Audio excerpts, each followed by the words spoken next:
go on dates, and I'm not good at like sports or anything. And for the record, I'm pretty sure he would choose like a gay lineman or quarterback like over me, but not a tight end or a receiver. Heyo.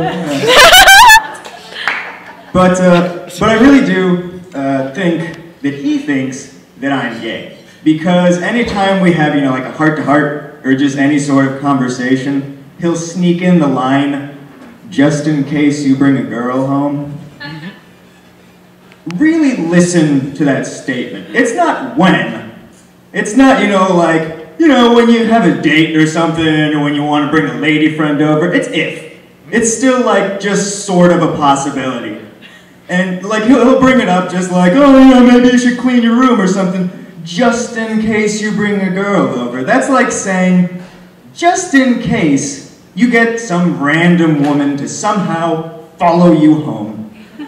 And you could get her through those horrible, horrible doors into that cesspool of shame and hatred that is your room. Maybe, just maybe, you should put away all those Playgirls and the James Franco blow-up doll. I wish I was as smart as Morgan Freeman sounds, which is an important distinction to make. Because, it's really kind of a courtesy that we make him seem like as smart as he is. Because, that guy with that kind of voice, he could have been doing like Trident gum commercials or something like, "It'll remove tartar." And we'd buy it. We'd pay that guy a shitload to advertise like anything. But at the same time, that kind of voice is probably like kind of a curse. Because I feel like a guy like that can't tell jokes. Just because, he'll tell like a joke, he'll say the punchline, he'll expect a laugh, and you'll walk away just astounded, thinking that you just found like the answer to life itself, and just like, dude, that guy is smart. He's like, dude, he was making a joke about vaginas. That doesn't make any sense.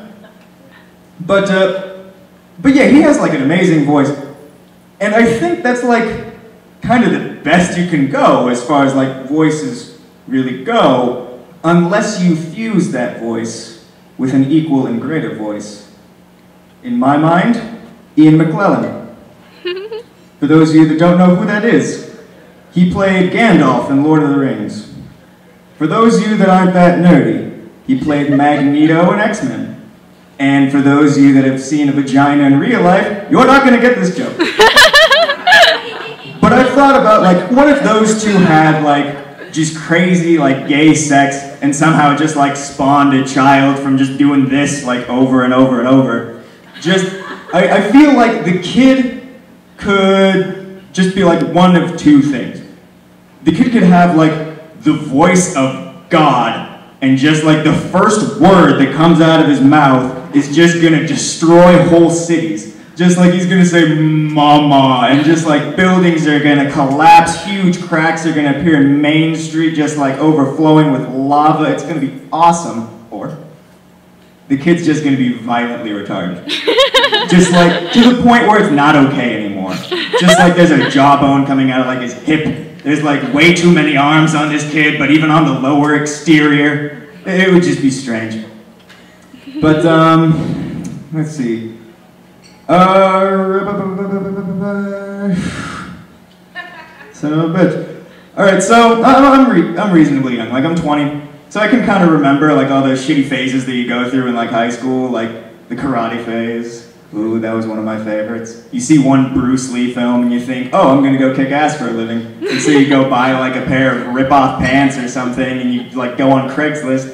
And for me, I just clicked on like the first ad that said, like, "We will teach you how to fight."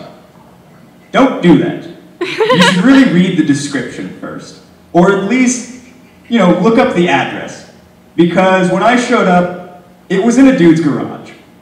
That was kind of the first thing that, struck me. The second thing was, the guy was a heavy-set Mexican man with a Ned Flanders pedophilia mustache who wore jean shorts and had all the sleeves on his shirts ripped off.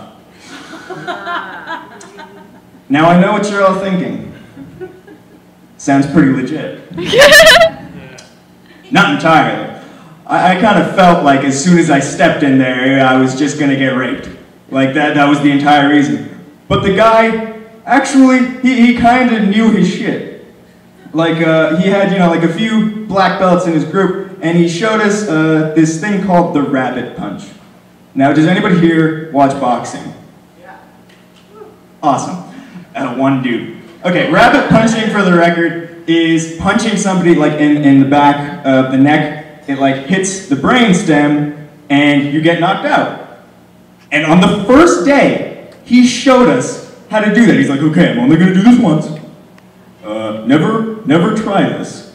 But just, and then he just walks up and just nails this dude right in the back of the head, and he just passes out, and we're like, holy fuck! And he's just like, yeah, probably not a good idea for you to do that. If you do it too hard, you could kill a guy. It was the first fucking day, and he showed us how to kill a guy.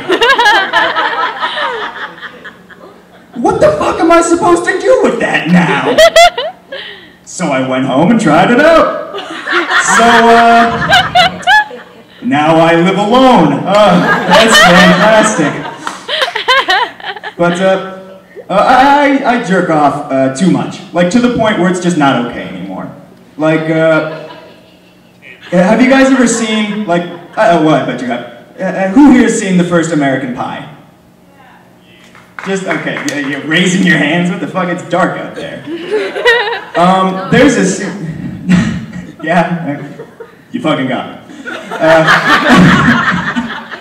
But there's, for those of you that haven't seen it, there's a scene where this foreign chick just starts like jerking off like topless.